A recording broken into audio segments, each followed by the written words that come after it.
여러분 반갑습니다. 오늘도 온라인으로 함께 말씀 같이 나눠보겠습니다. 오늘 우리가 함께 생각해볼 말씀은 신명기 5장 7절의 말씀입니다. 같이 읽어볼까요? 나 외에는 다른 신들을 내게 두지 말지니라. 아멘.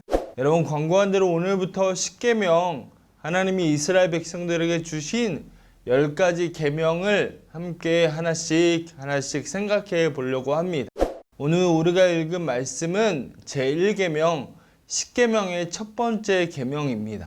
나 외에는 다른 신을 내게 두지 말라라고 하시는 이 말씀의 의미를 우리가 좀 생각해 보려고 합니다. 그러면 하나님이 십계명을 주실 때의 상황을 먼저 볼까요? 그때 사람들은요, 수많은 우상들 속에 살아가던 사람들이었습니다. 제가 지난주에 십계명은 성경에 두 군데 나온다고 했죠? 어디라고 했죠? 네, 출애굽기와 신명기라고 했습니다. 먼저 출애굽기 시대의 사람들은요, 애굽에서 430년 동안 살던 사람들이었습니다. 그러니까 할아버지도 애굽에서 살았던 사람들이라는 겁니다. 당시 애굽은요, 수많은 우상들과 신들이 있었던 곳입니다. 마치 베스킨라빈스 신처럼 골라서 섬길 수 있는 그런 우상들이 많았던 곳이 바로 이 애굽이라는 나라였습니다. 두 번째, 신명기 시대의 사람들도 마찬가지였습니다. 여러분, 신명기 시대의 사람들이 가나안 땅에 들어가기 전에 이 십계명이 주어졌다라고 했지요. 가나안 땅에는요, 폭풍의 신, 농경의 신처럼 수많은 우상들이 가나안 땅에 있었습니다. 이러한 시대 속에서 첫 번째 계명, 나 외에 다른 신을 섬기지 말라는 이 말씀이 주어졌다라는 것입니다. 이것이 우리가 이 십계명의 첫 번째 계명을 읽기 전에 주목해 보아야 할 당시의 상황들이었습니다. 여러분, 이 이야기를 들으면 어떠한 생각이 드나요?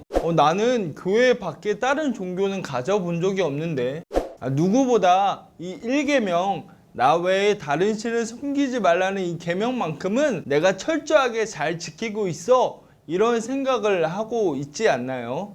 여러분, 저도요, 태어날 때부터 다른 종교를 한 번도 가져본 적이 없습니다. 여러분, 그런데 이 1계명의 말씀이 부처나 석가나 마호멧이나 알라처럼 다른 종교를 가지지 말라라는 뜻일까요? 이 말씀의 의미를 우리가 좀 더 자세히 들여다볼 필요가 있습니다. 이 말씀을 제대로 이해하기 위해서 표준 세번역의 말씀으로 이 말씀을 다시 읽어볼까요? 너희는 내 앞에서 다른 신들을 섬기지 못한다. 여러분, 여기에서 핵심 단어는요, 내 앞에서 라는 뜻입니다. 영어 성경은요, before me 라고 되어 있고요, 히브리어 성경도 파님, 하나님의 얼굴 앞에서 라고 쓰여져 있습니다. 1계명의 핵심, 하나님의 1계명을 통해 우리에게 말씀하시고자 하는 뜻은요, 하나님 얼굴 앞에, 하나님 앞에 너가 있었으면 좋겠어 라는 것이 하나님의 마음이라는 것입니다. 특별히 비대면으로 모든 것들이 바뀌어져 버린 이 상황을 지내고 있는 우리들에게 이 말씀은 정말 필요하고 주목해볼 말씀이라는 생각이 듭니다.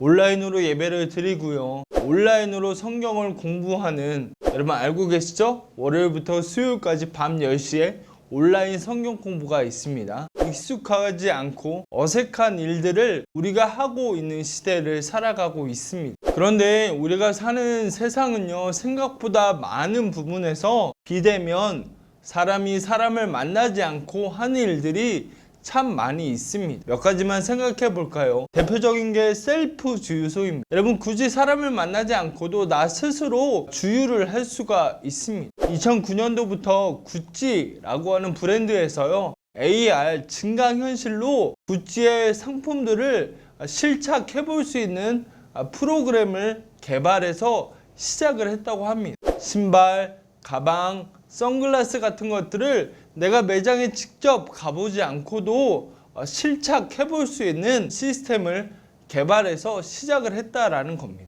음식 주문과 택배, 특별히 스타벅스의 사이렌 오더와 같은 것들은 사람을 만나지 않고도 기계를 이용해서 우리의 삶을 살아가고 있고요.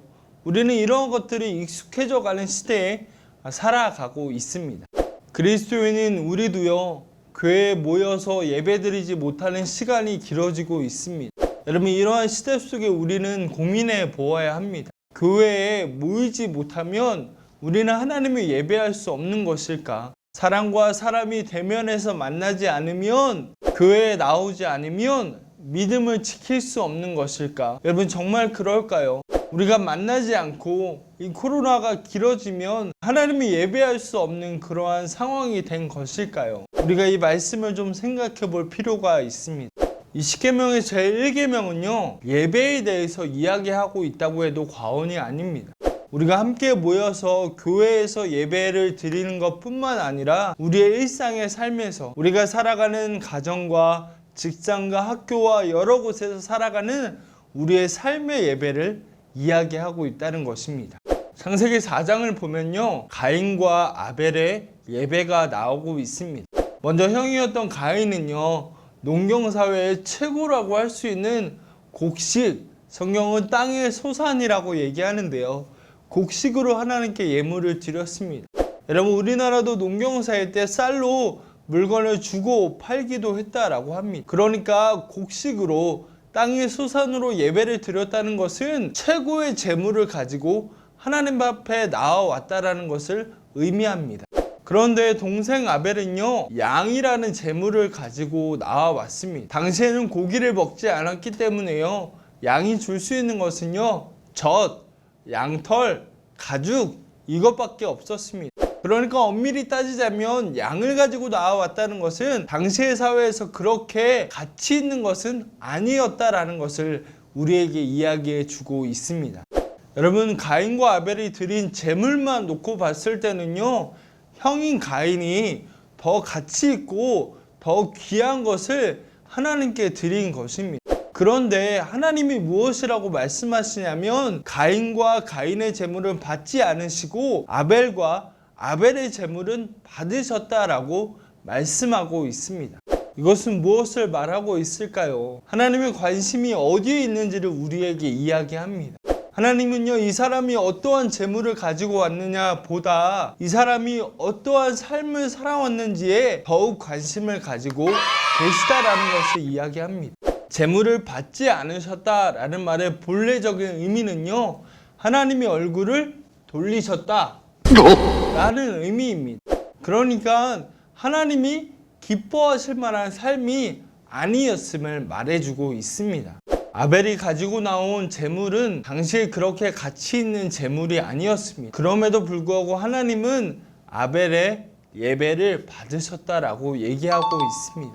아벨의 삶이 하나님이 기뻐하실 만한 삶이었다라는 것을 이야기합니다. 우리가 교회라고 하는 장소에 함께 모여 예배할 수 없는 이 시간에 예배의 의미를 잘 기억해야만 합니다.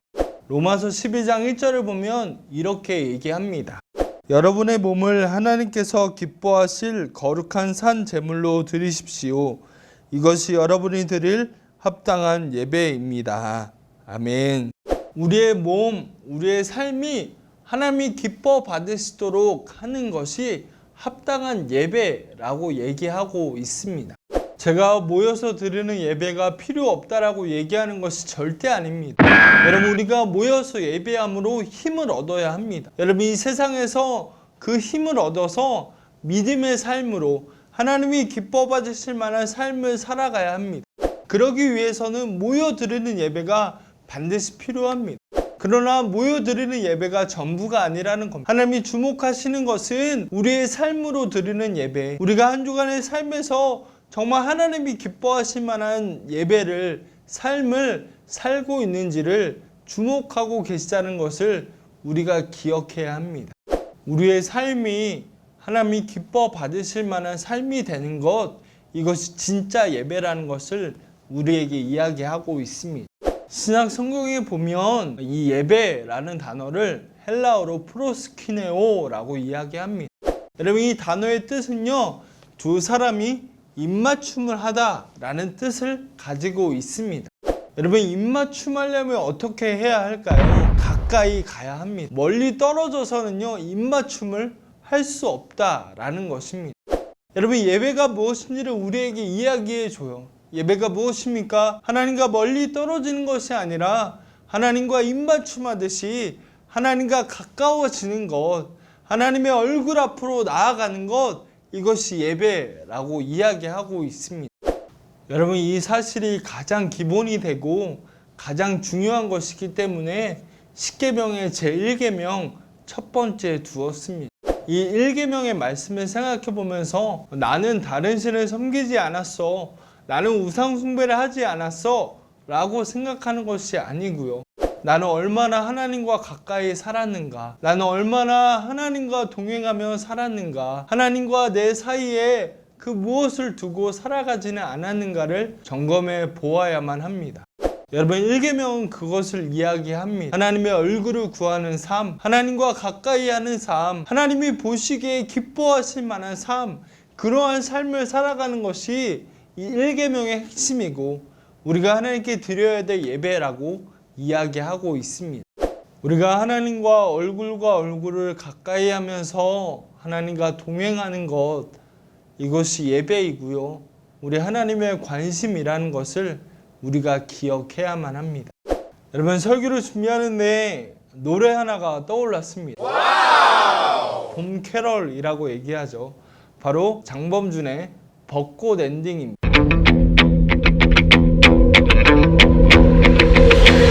봄바람 휘날리며,